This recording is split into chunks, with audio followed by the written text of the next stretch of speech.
बिस्मिल्लाहिर्रहमानिर्रहीम। Show the chemistry वाले student 10th वाले आ जाएं। हम पेपर 1 पेपर 2 डिस्कस करते हैं और सबसे पहले हम आपको बताते हैं कि ई मार्किंग इस बार आई हुई है, जिसने बड़ा कंफ्यूज किया हुआ है। तो मेरे ख्याल से जो ई मार्किंग है ना, उसमें सिर्फ ये है कि आपको शीट पर पहले से नंबरिंग दी होगी, सवाल नंबर 1, सवाल नंबर 2, सवाल नंबर 3। तो जो जो सवाल आपको आता है सिर्फ उसी पेज पर चले जाएंगे और आप हल करेंगे उसको।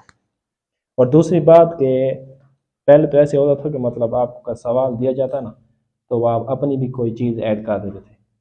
तो इस बार जो चीज़ मांगी गई है आपने उसी पर लिखना है, मतलब एक पेज आपको गिवन होगा, ठीक है ना।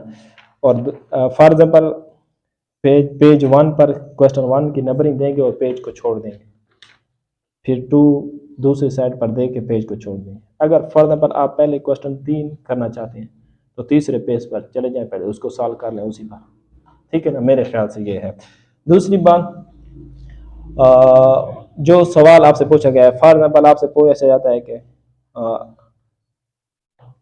गामे के बेटे का नाम क्या है, तो आपने सिंपल बताना है कि गामे के बेटे का नाम ये है। उसको ये नहीं कि वो जब पैदा हुआ था तो बेचारा रोता भी नहीं था, उसको माँ उठाकर बैठी थी कि अल्लाह का नाम है रोजा, ठीक है। तो ये चीज़ उसमें ऐड नहीं करनी है, जो पूछी गई इसी तरह आपने वो ऐड करनी है। और दूसरी बात, बस जितना सवाल आपको आता है कंसेप्ट उतना लिखना है। ये नहीं कि अगर फॉर एग्जाम्पल आपका सवाल पूरा हो गया और तीस नीचे 3 लाइनें बच रही हैं, तो आप कहेंगे कि इस 3 लाइनों को मैं कंप्लीट करता हूँ, ठीक है। तो गाँव की दादी आ गई, फिर उसको पैसे दिए कि अल्लाह का नाम हूँ तो मतलब खिलता हूँ। तो ये चीज़ें आपने इसके ऊपर तवज्जो नहीं देनी।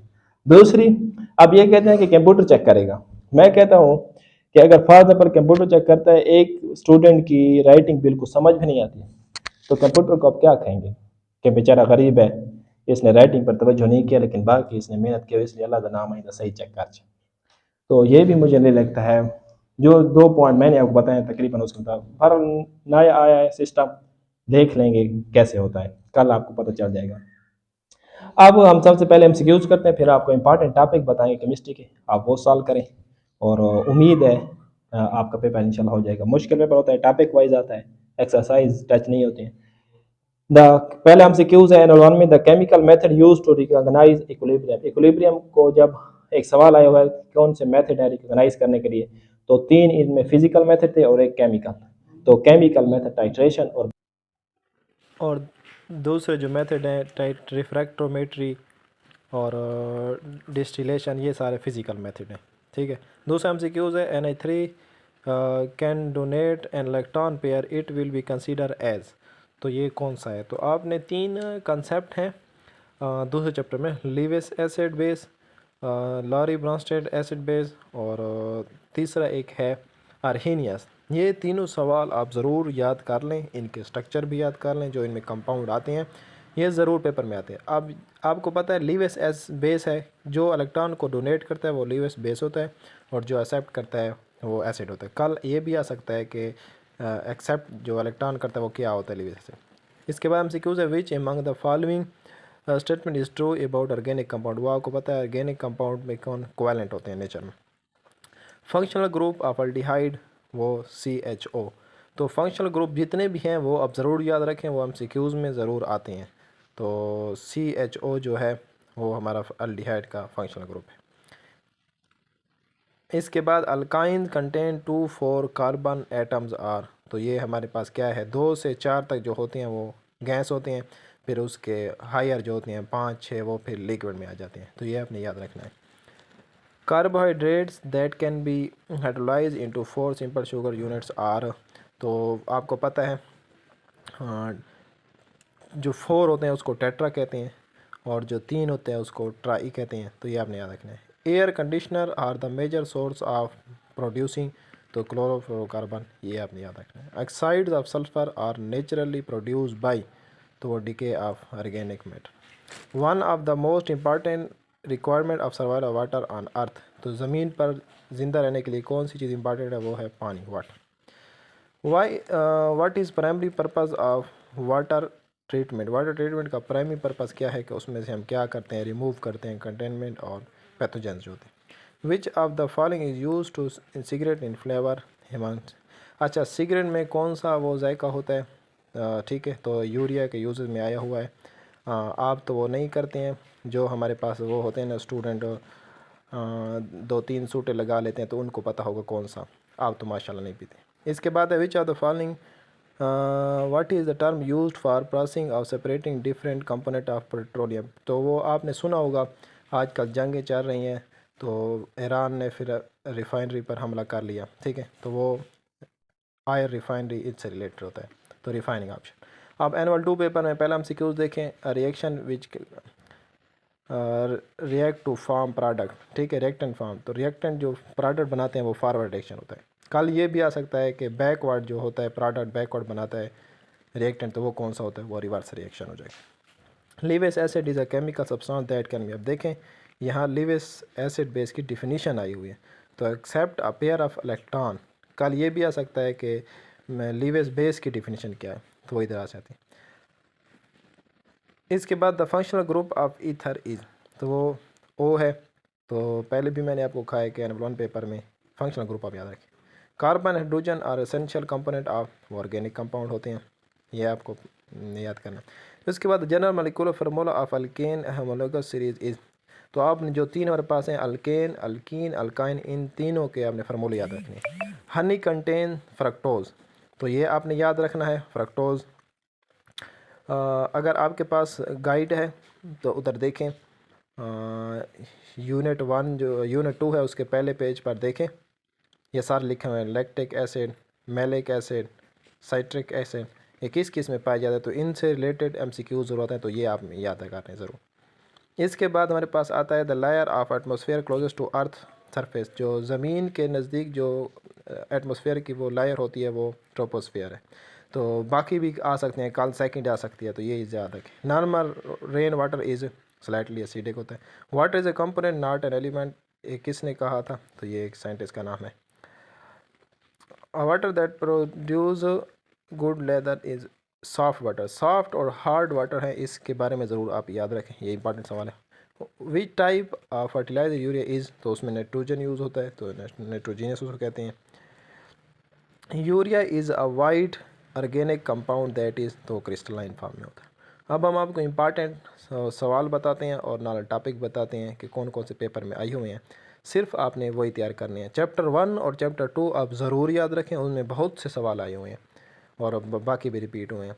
अब देखें पहला पहला सवाल देखें एनुअल 1 में, find the value of KC, तो केसी वाले पहले चैप्टर में आए हुए हैं। बाज़ औक़ात यूनिट पूछ लेता है और न्यूमेरिकल भी आ सकता है, और केसी की अरे ये अब रिएक्शन गिवन है, आपको कहा है कि केसी की वैल्यू फाइंड करो। दूसरे में आया हुआ है कि यहाँ केसी की फॉर्म में लिखो, ठीक है, केसी की वैल्यू फाइंड करो, तो बहुत इजी है, ये आपने ज़रूर कर लेनी है। उसके बाद आप देखें कि दूसरा सवाल है, इसमें ब्रॉन्स्टेड लॉरी एसिड और बेस अलग-अलग करना है और क्या करना है, जस्टिफाई आंसर, मतलब ये साथ बताना है। फॉर एग्जांपल के H2O क्या है, बेस है, क्यों बेस है, because it gives hydroxyl ion. Bronsted Lowry acid base concept यही है, जो हाइड्रोल ऑक्साइल आयन दे वो बेस और जो प्रोटॉन दे H वो एसिड है, तो इसका सिर्फ यही आंसर लिखना है। उसके बाद उधर देखें pH और POH आपने फाइंड करना है, ये ज़रूर आता है, तो ये भी आप याद कर लेना। इसके बाद आपके पास आया हुआ है इम्पॉर्टेंट सवाल, देखें आप जो टॉपिक हैं, केसी के जितने भी यूनिट हैं वो आपने याद रख लेनी है, कैसे निकालने हैं। अब ये यूनिट आ गए, तो केसी का यूनिट किस तरह निकलना है ये आपने याद करना है, प्रैक्टिस कर लेनी है। उसके बाद आपने केसी किसी रिएक्शन का केसी कैसे लिखते हैं वो याद करना है। इसके बाद इम्पॉर्टेंट सवाल दूसरे चैप्टर पर आ जाएं, उसमें से हम आपको बताते हैं कि क्या क्या आपने करना है। ये पहला पेज हमने आपको कहा था, ये सही करके तैयार करें। उसके बाद ये 3 कंसेप्ट है, हीनियस कंसेप्ट ऑफ एसिड, इसके डिफिनीशन, रिएक्शन और ये लिमिटेशन और इम्पॉर्टेंस, ये तीनों आपने करनी है, ठीक है, तो इनमें से सवाल ज़रूर आता है। उसके बाद आगे आ जाए, आगे हमारे पास आप देख लें, ये तीनों कंसेप्ट में जो हमने आपको बताए वो तैयार करें। पीएच और पीओएच वाले सवाल ज़रूरी है आप तैयार करें। इसके अलावा अगले चैप्टर पर आ जाए, इसमें तकरीबन और कोई इम्पॉर्टेंट नहीं है। अगले चैप्टर पर आप देखें तो इसमें हाँ, ऑर्गेनिक कंपाउंड कौन से होते हैं, ठीक है, ये तैयार करें और ये ज़रूर करनी है। Molecular formula, structural formula, condense formula, dot and cross formula, इनमें से ज़रूर सवाल आते हैं। आप देखें सवाल इधर आए हुए हैं, इसमें क्या आया हुआ है देखें। कुछ आपके पास नीचे कंपाउंड लिखे हैं, आपको कहा गया कि स्ट्रक्चर और कंडेंस फार्मूला आपने लिखना है। तो ये आपने चारों ज़रूर याद कर लेने, इनमें से ज़रूर सवाल आते हैं अच्छे तरीके से। उसके बाद आपने क्या करना है, आपके पास आए हुए हैं सवाल, इधर देखें एनुअल 1 में सेक्शन सी में आया हुआ है मॉलिक्यूलर फार्मूला और स्ट्रक्चरल फार्मूला, तो ये बहुत ही इंपॉर्टेंट है, आपने याद रखना है। इसके बाद क्लासीफाई द ऑर्गेनिक सैचुरेटेड और अनसैचुरेटेड, ये आपने याद रखनी है, ठीक है। अल्केन, अल्कीन, अल्काइन, इन तीनों के बारे में आपने पढ़ना है, इनके फार्मूले भी आपने याद रखने हैं। इसके बाद इधर देखें यहाँ भी आया हुआ है केसी के वैल्यू आई हुई है, वही पहला चैप्टर फिर आ गया। इसके आपने सिर्फ केसी का वो लिखना है, यूनिट भी पूछ लेते हैं। और नीचे जो है इधर अर्हेनियस एसिड और बेस पूछा गया है। तो ये तीनों कंसेप्ट बहुत ही इंपॉर्टेंट है, आपने ज़रूर इनको देखना है। इसके अलावा हमारे पास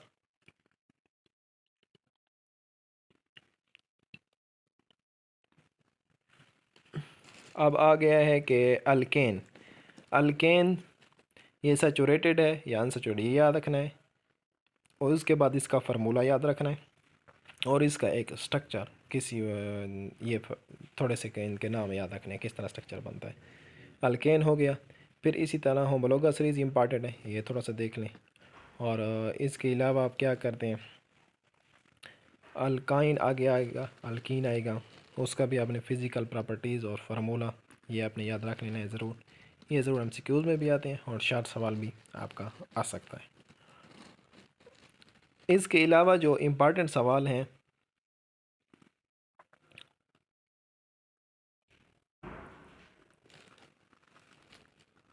वो आप देख लें इधर, ये देखें, ये जो चैप्टर है इसमें आयोपैक नेम लिखना होता है, ये ज़रूर आते हैं, लेकिन ये थोड़े लेंथी सवाल है, ठीक है।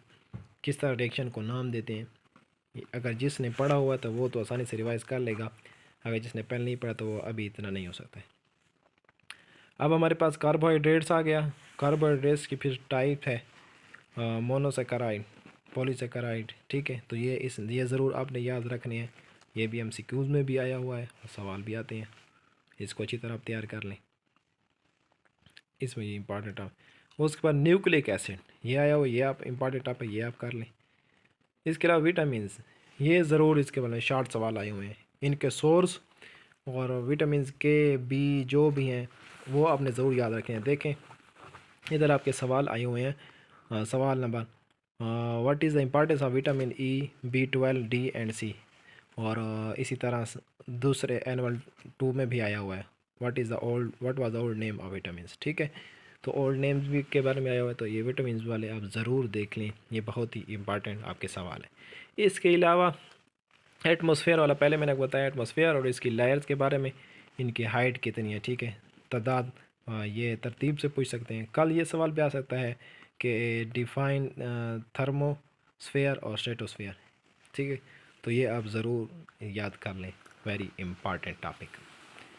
इसके अलावा आपके पास आ जाएगा ओज़ोन, ओज़ोन लेयर के बारे में ज़रूर पढ़ें आप, ओज़ोन वाला जो है ये वेरी इंपॉर्टेंट है।